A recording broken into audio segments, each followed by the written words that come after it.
안녕하세요. 스타일19 임광목 대표입니다. 4월 1일 화요일 아침에 오늘도 개장 전에 인사를 드립니다. 여러분들 어제 그 증시 보면서 깜짝 놀라셨죠? 뭐 좋은 모습에 깜짝 놀란 게 아니고 너무너무 큰 폭락장에 깜짝 놀라셨을 것 같은데요.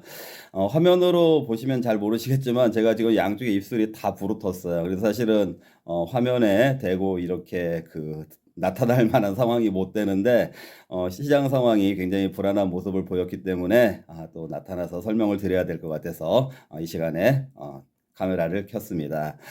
자, 제가 어제 그 코스피 2550 라인의 그 기초 라인으로서의 그 의미와 함께, 그리고 이제 오늘부터 4월 달에 들어섰는데, 이제 뭐 이번 주 말 지나고 나면 그 본격적으로 1, 4분기 실적 시즌이 시작이 되거든요.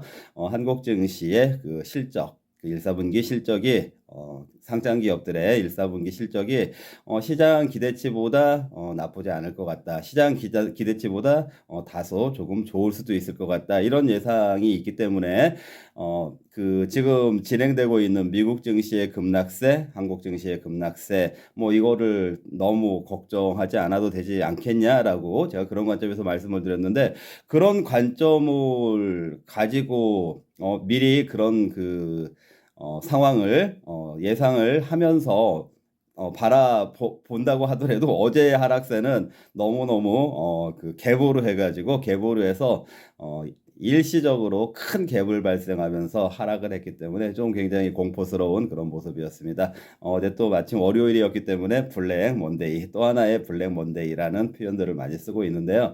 자, 그러면 이제 이 시장이 어떤 의미를 가지고 있는 것인가? 이런 무서운 장세가 계속해서 지속될 것인가? 이거에 이제 초점을 두고 한번 생각을 해봐야 될 것 같아요.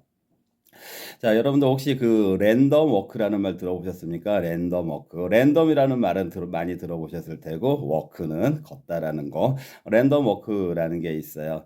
자, 어떤 사람이 랜덤 워크로 걸어간다라고 하면은 여기 뛰었다, 저기 뛰었다, 저기 뛰었다, 저기 뛰었다. 이렇게 하니까 규칙성이 없기 때문에 그 사람이 이제 하나의 확률을 가지고 어디를 딱 밟을지 그 확률에 따라 움직이는 거지만 다음 밟아지는 지점, 이 발동작이 어디로 갈 거다를 예측할 수 없는 상황을 랜덤 워크라고 합니다.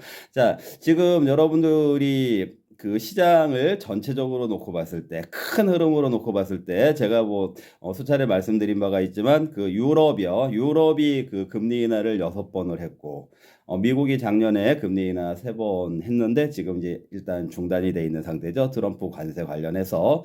자, 이런 상황인데, 그럼에도 불구하고 미국이 이런 거 저런 거 고려한다고 하더라도 올해 그 2번의 금리 인하는 할 거다라고 연준에서도 발표를 했고 월가에서도 그 분위기를 다 인정을 하고 있죠. 자, 그렇다면 다시 말씀드릴게요. 유럽이 6차례의 금리 인하를 지금 진행을 하고 있고 유럽이 미국보다 금리 인하를 먼저 시작을 해 갔었으니까, 또 이제 그 미국이 이제 트럼프 관세라고 하는 그런 그 브레이크 제동이 있어서 속도를 좀 늦추고 있긴 하지만 그래도 올해 연내에 금리 인하를 2번을 더 할 것이다. 뭐 이런 그 상황이 지금 전제가 된다라고 하면은, 그럼 금리 인하, 즉 긴축 완화를 위한 거시 정책이 끝난 것이 아니잖아요. 그렇다면은 어떤 추세적인 그 장세가 추세적인 하락장으로 완전히 들어선 거다, 이렇게 판단할 수는 없다라는 것이죠.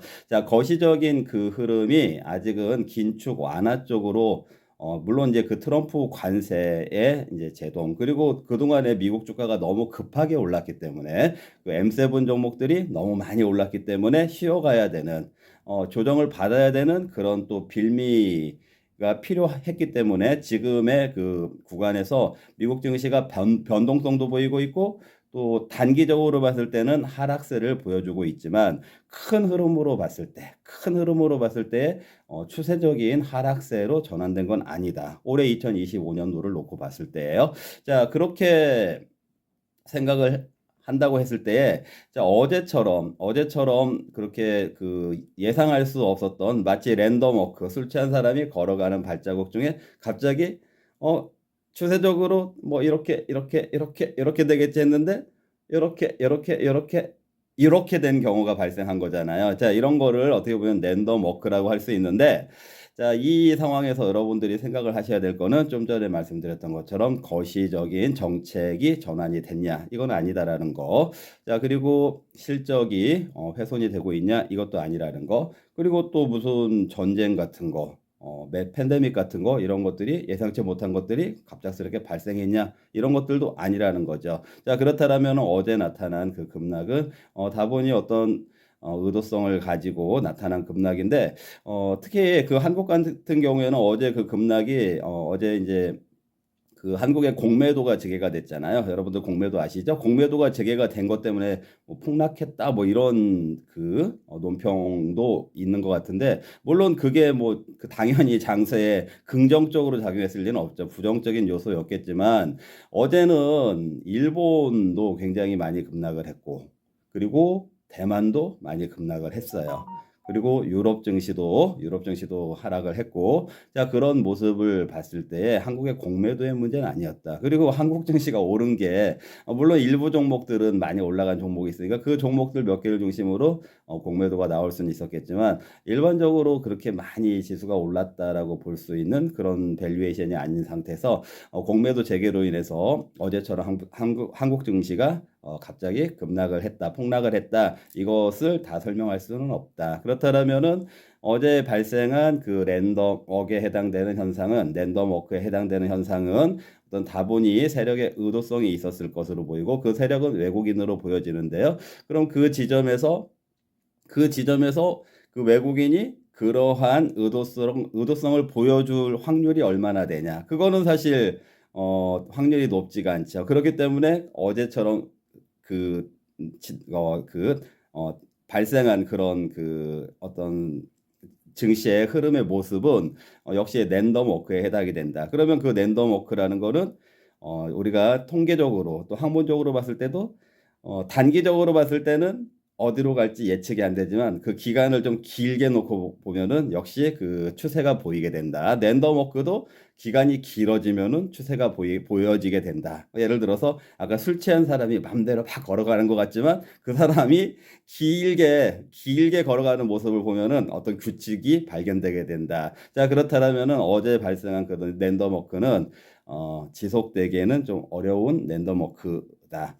랜덤 워크이기 때문에 지속되기가 어렵다. 그렇다면 어제 그 다분히 의도성이 있었던 그 하락의 이면에는 다시 반등을 위한 어떤 추진력을 확보하기 위해서, 반등을 하기 위한 충분한 매물을 확보하기 위한 그런 매도 공세가 아니었을까? 이렇게 여러분들이 한번 생각을 해보셔도 괜찮지 않을까? 이런 팁을 드리겠습니다. 네, 오늘도 잘 대응하시기 바라고요. 또 중요한 변수가 있으면은 제가 방송에서 말씀을 드리도록 하겠습니다. 시청해 주셔서 감사합니다.